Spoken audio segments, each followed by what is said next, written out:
বেরোতে হবে, 8টায় হচ্ছে বাস। বাই। এই যে আমার ঘরেও চলে এসেছি।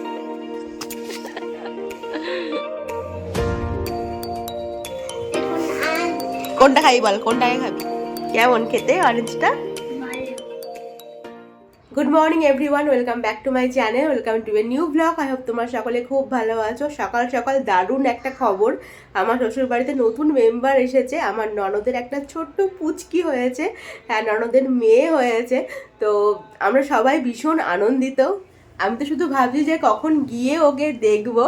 তো কালকের ব্লগে তোমাদের বলছিলাম না যে আমার ব্যাগ গোছানোর আছে, তো কালকে ব্যাগটা গুছিয়ে রেখেছি মোটামুটি।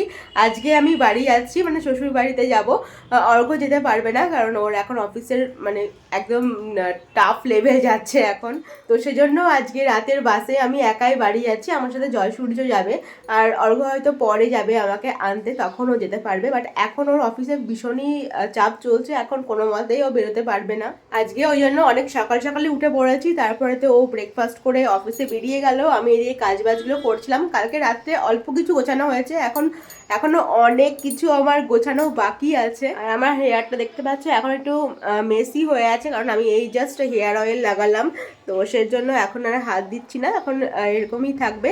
আমি এখন কাজবাজগুলো এখন সেরে নিই তাড়াতাড়ি করে যতটা পারি। কিন্তু আমার এদিকে শরীরটা ভীষণই খারাপ লাগছে। আমার এই সময়টা না, যে এই বসন্তের সময়টা আসে, তো আমার এই ঠান্ডা লাগাটা, স্নিজিংটা বেশি বেড়ে যায়। তো এই সময়টা সকালে উঠেও আজকে প্রচুর হাঁচি হয়েছে। তো এই সময়টা আমার এই ঠান্ডা লাগা, হাঁচি, গা গরম, এটা অনেক দিন ধরে থেকেই যায়। তো বেশ অনেক দিন ধরেই আমার এটা চলছে। শরীরটা যে খুব একটা ভালো আছে সেটাও বলবো না, বাট বাড়ি তো যেতেই হবে, নতুন সদস্য এসছে বলে কথা। মাঝখানে অনেকটা টাইম চলে গেছে, আমার যেটুকু গোছানো বাকি ছিল সেটুকু করে এখন চলে এসেছি রান্না করতে। রান্না তো ভাবছি সিম্পলের মধ্যেই করবো, তবে ফ্রিজে অনেক সবজি টবজি আছে, সেগুলোকে রান্না করতে হবে, না তো নষ্ট হয়ে যাবে।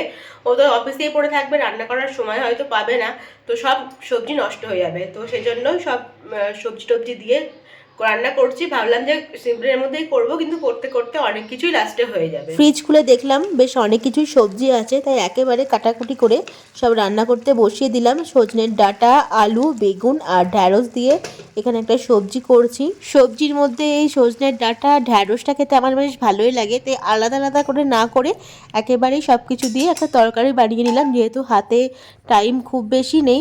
আর দেখলাম যে ফ্রিজে পালং শাকও কিছুটা আছে, রেখে গেলে তো নষ্ট হবে, তাই পালং শাকটা করে ফেলছি। এর মধ্যে আমি আর বেগুন দিইনি, আজকে বড়ি ভাঙা দিয়ে করব।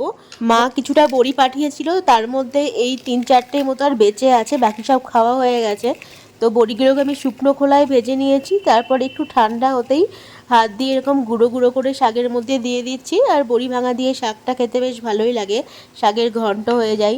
রান্নাবান্না সেরে আবার অন্যান্য কাজও আছে, কোনটা ছেড়ে কোনটা করব আজকে আর বুঝতে পারছি না। যেমন বাসনগুলোকে ধুয়ে আবার ঠিকমতো গুছিয়ে রাখতে হবে, জামা কাপড়গুলোকে তুলে ঠিক জায়গায় রাখতে হবে, মানে একের পর এক প্রচুর কাজ আজকে। আর তার সাথে করব আজকে গামাখা করে সর্ষে পোস্ত দিয়ে চিংড়ি মাছ। আসলে চিংড়ি মাছগুলো আনা হয়েছিল ডাব চিংড়ি করার জন্য, বাট সেটা একটা ট্র্যাজেডি বলতে পারো, ডাব চিংড়ি আমার আর করা হয়ে ওঠেনি। ডাব চিংড়ি করার জন্য আমি আনতে বলেছিলাম ডাব, আর নিয়ে এসেছে নারকেল। তো সেটা একটা ট্র্যাজেডি বলতে পারো, আমি আর ডাব চিংড়ি করে উঠতে পারিনি, পরে কোনো একদিন করব। তো সেই চিংড়ি দিয়েই আজকে করছি, সর্ষে পোস্ত দিয়ে চিংড়ি মাছের ঝাল মতো করব। চিংড়ি মাছগুলোকে ভালো মতো ধুয়ে আমি একটু নুন মাখিয়ে নিয়েছি, হলুদ মাখাইনি, শুধু নুনই মাখিয়েছি। আর চিংড়ি মাছ বেশি ভাজার দরকার নেই, হালকা করে একটু ভেজে তারপরে তুলে রাখতে হবে। চিংড়ি মাছ বেশি ভেজে ফেললে শক্ত হয়ে যায়, আর সেন্ট বা টেস্ট খুব একটা বেশি থাকে না।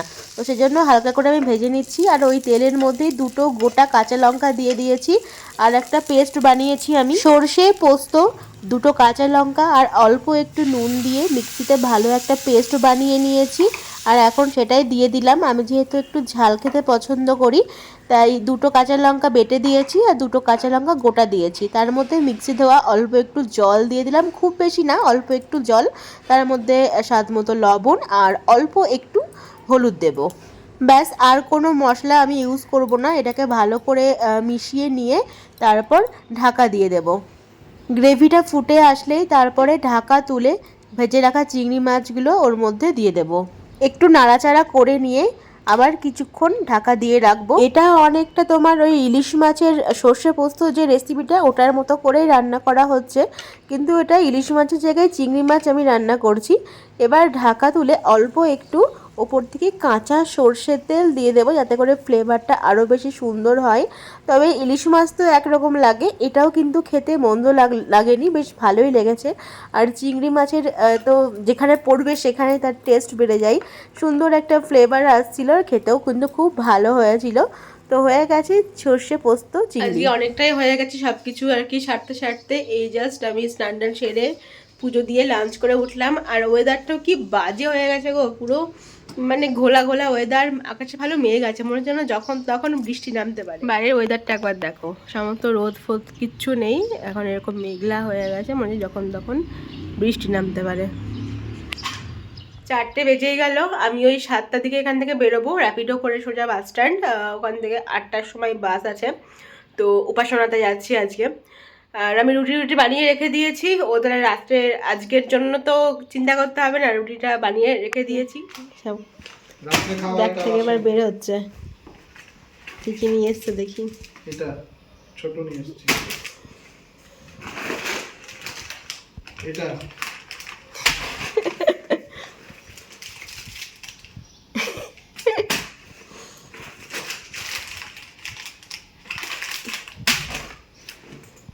আর কিছু নাই। এই এটা হচ্ছে চিড়ে ভাজা। এটা কি চাল ভাজা নাকি? এটা চাল ভাজা। হ্যাঁ, এটা চকলেট জিয়াংসুর। চকলেটটা খোলো একবার দেখাই। চকলেট খুব সুন্দর, দারুণ ক্লাসিক। হ্যাঁ, চকলেটটা দেখো কি সুন্দর দেখতে। এটা স্ট্রবেরি, পুরো স্ট্রবেরি। আর এই যে কমলা লেবু, পুরো কমলা লেবুর কোয়া। খেতে কেমন ছিল? ভালো, সুন্দর, দুটোই সুন্দর খেতে। তুমি একটা খেয়েছো? না, একটাকেই বুঝলাম যে আর একটাও সুন্দর হবে। হয়েও গেছি, আমি রেডি, এই যে একদম রেডি হয়ে গেছি। জাস্ট ওটা একটু গায়ে নেবো, বাইরে সেরকম নেই, ঠান্ডা নেই, তবুও যদি ঠান্ডা লাগে, এমনিতেই গলা ব্যথা আছে, তো সোয়েটারটা গায়ে নেবো, হয়ে যাবে। এখানে আমার লাগেজ হয়েছে, দুটো হয়েছে, আর হাতে একটা ব্যাগ হয়েছে, ওই যে এটা ওটা নিয়েছি। আর ওই যাচ্ছে আমাদের তুলতে র্যাপিডোতে। চলো এদিকে 7টা কি হয়েছে, 7:15 হয়ে গেল, এবার বেরোতে হবে, 8টায় হচ্ছে বাস। চলো টাটা। দেখো কি অবস্থা, আবার কদিন থাকবা না, একদম দারুণ। আবার কদিন দারুণ থাকবা না।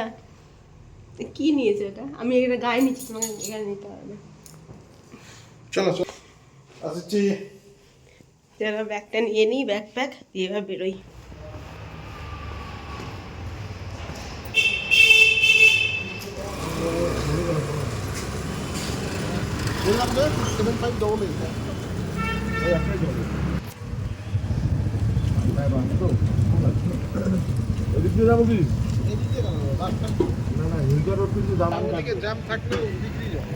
বাই।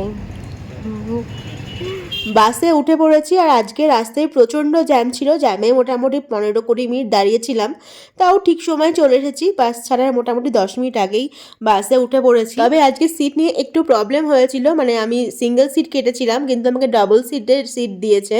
তো প্রথমে তো টিকিট দেখে বুঝতে পারিনি যে এটা সিঙ্গেল সিট না ডাবল সিট, তারপরে যখন সিটে বসতে গেলাম তো ওখানে ডাবল সিটই ছিল। তো যাই হোক, পরে আবার কন্ডাক্টর আমাকে চেঞ্জ করে দিয়েছে, যেখানে সিঙ্গেল সিট খালি ছিল, তো সেখানে আমি সিঙ্গেল সিট পেয়ে গেছি, আর সিঙ্গেল সিটে বসেও পড়েছি। অনেকটা রাস্তা চলেও এসেছি, 3 ঘন্টা পর বাস এখন দাঁড়িয়েছে, সঠিক মনে নেই, তবে মনে হয় এটা ডালখোলায় দাঁড়িয়েছিল। রাতের খাবার খাওয়া বা ওয়াশরুম ইউজ করার জন্য এই হোটেলটার সামনে দাঁড়িয়েছে। আমি একটু নিচে নেমেছিলাম, ওয়াশরুম ইউজ করে আবারও চলে এসেছি। একটু চা খেতে চাইছিলাম, তবে শুধু মিল্ক টি ছিল, ব্ল্যাক টি ছিল না। রাত্রিবেলায় আমি আর মিল্ক টি খেলাম না, কারণ অ্যাসিড হয়ে যেতে পারে। তো আর চাটা না খেয়ে বাসে উঠে পড়েছি। আর আমার কাছে তো টুকিটাকি কিছু খাবার আছেই, কেক, বিস্কুট, চিপস। তো তার মধ্যে থেকেই আমি একটু চিপস, একটু কেক খেয়ে নিয়েছিলাম।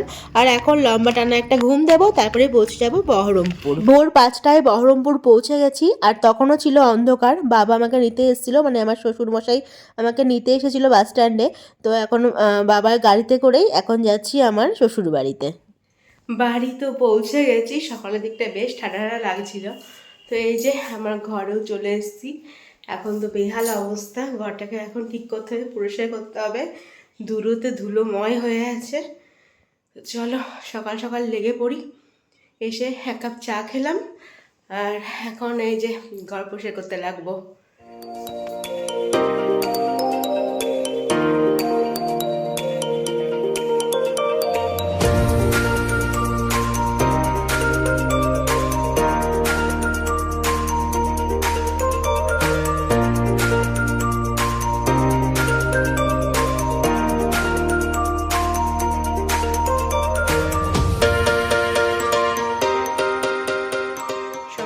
কাজটা সেরে আমি একবারে স্নান টান করে নিয়েছি। দেখো ঘড়িতে বাজে এখন সবে 9:41 বাজে এখন। তো স্নান টান একদম কমপ্লিট হয়ে গেছে সকাল সকাল। আর এখন নিচে যাব, গিয়ে ব্রেকফাস্ট করব। এসে থেকে উপরে সমস্ত কাজকর্ম করছিলাম, এখনও আমার বেডশিট পাড়া হয়নি। বেডশিটটা এসে পারবো, আগে গিয়ে কিছু ব্রেকফাস্ট করে আসি। চলো নিচে যাই। এই জিয়াংশু, চলো আমরা এখন আমাদের বাড়ির সবজি দেখতে এসেছি, তাই তো? জিয়াংশু আমাদের দেখাও কি কি সবজি লাগানো হয়েছে। তুমি কি খেয়েছো বলো, সকাল আগে কি খেয়েছো? সিদ্ধ ভাত। এগুলো কি বলো, কি শাক এগুলো? পালং শাক।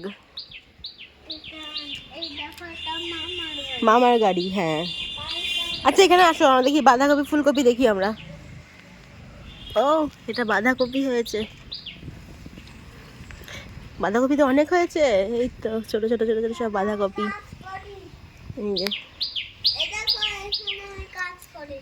এখানে তুমি কাজ করো? এখানে তুমি কি কাজ করো? সিমেন্ট নিয়ে ঘর বানাও? সর্বনাশ। ফুলকপি হয়েছে? ও ছোট্ট ছোট্ট হয়েছে। এই যে বড় বড় হলে আমরা এইটা এই গাছ শুদ্ধ তুলে নিই। গাছ শুদ্ধ তুলে নাও, তাই তো? আমি আর বেগুন, বেগুন দেখাও। বেগুন গাছটা মরে যাচ্ছে, এই দেখো একটা বেগুন হলুদ হয়েছে। তাই তো? না অনেক বেগুন হয়েছে, গাছগুলোতে অনেক বেগুন হয়েছে এবং ভালো হয়েছে, সাদা বেগুন। আমি টানতে গিয়ে এখানে পড়ে এলাম। তাই? কিন্তু ফুলকপিগুলো খুব এটা ভালো হয়নি, তাই না? বড় হোক দেখাবো। বড় হোক দিয়ে হবে না, বাঁধাকপিগুলো সুন্দর হয়েছে। এই যে বাঁধাকপিগুলো খুব ভালো হয়েছে। এগুলো শাক। পেঁয়াজ, হ্যাঁ পেঁয়াজ কলি।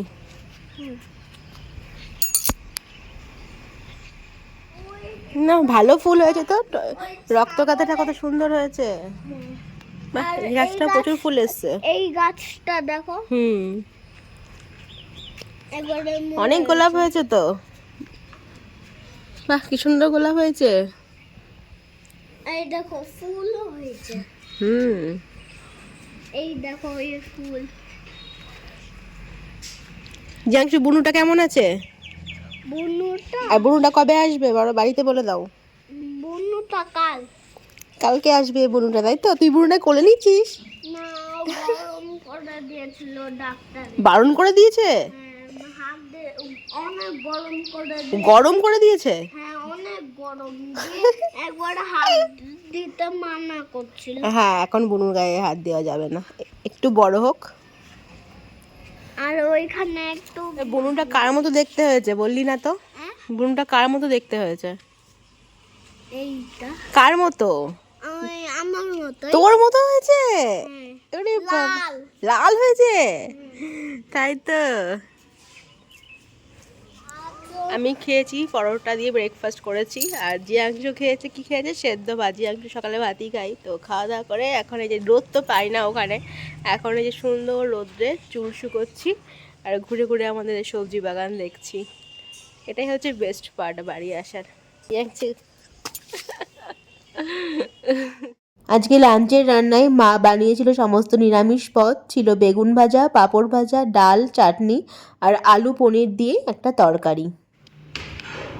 চল আমরা এখন ছাদে যাই। ছাদে আমাকে এমনি যেতে হতো, জামা কাপড় দেওয়া আছে। হাত দিস না ওটাতে, হাত ঝেড়ে নে। না আমি এগুলো পরিষ্কার করলাম এসে।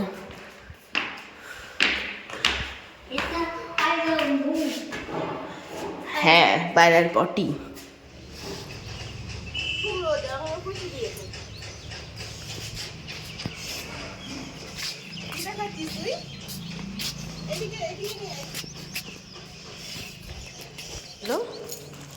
আমার হাতে এগুলো কি বলতো? অনেক কিছু আছে, চল নিচে যাই। অনেক কিছু আছে, চল। তোর জন্যই আছে, আর দিদার জন্য জুতো আছে, মানে তোর দিদার জন্য।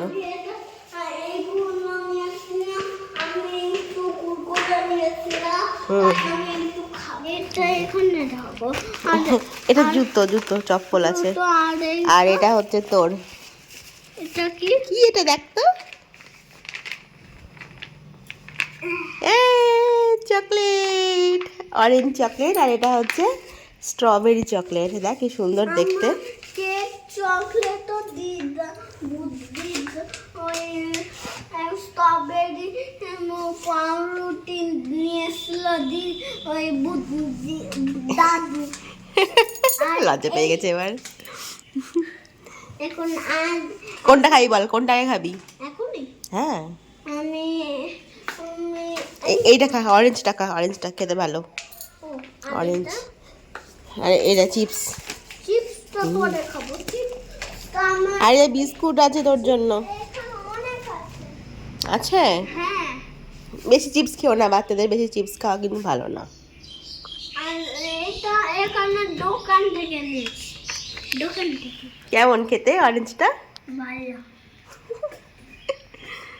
সন্ধ্যাবেলায় হালকা একটু খিদে পেয়েছিল, তো অল্প একটু চাল ভাজা নিয়েছি, আর এদিকে চা বানিয়ে নিয়েছি, আর ভাটির বিস্কুট এনেছিলাম, তো সেটাই একটা নিয়েছি টেস্ট করার জন্য। হ্যান্ড কারচিফ বলো, handkerchief. Handkerchief spelling কি আছে?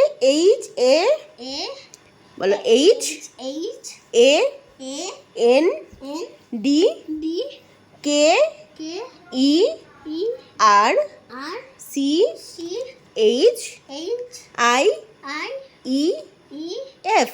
এফ। হ্যান্ডকারচিফ মানে কি? হ্যান্ডকারচিফ মানে বলো, হ্যান্ডকারচিফ মানে কি? এখানে কি ছবি দেওয়া আছে? মোছা। কি করি আমরা রুমাল দিয়ে? রুমাল দিয়ে হ্যান্ডকারচিফ মানে কি? রুমাল। রুমাল। Good morning everyone. কালকে রাত্রে আর ব্লগটা এন্ড করা হয়নি। কালকে বেশ ভালো ঘুম পাচ্ছিল, কারণ আগের দিন সারা রাত জাগা, তো ঘুমিয়ে গেছি কখন। আর এখানে সৎসঙ্গ হচ্ছে বলে তোমরা আওয়াজ পাচ্ছ এই যে। তো চলো তাহলে এই ব্লগটা এখানে এন্ড করছি। দেখা হচ্ছে নতুন একটা ব্লগ নিয়ে। Till then stay happy and stay safe. এখনকার মতো বাই বাই।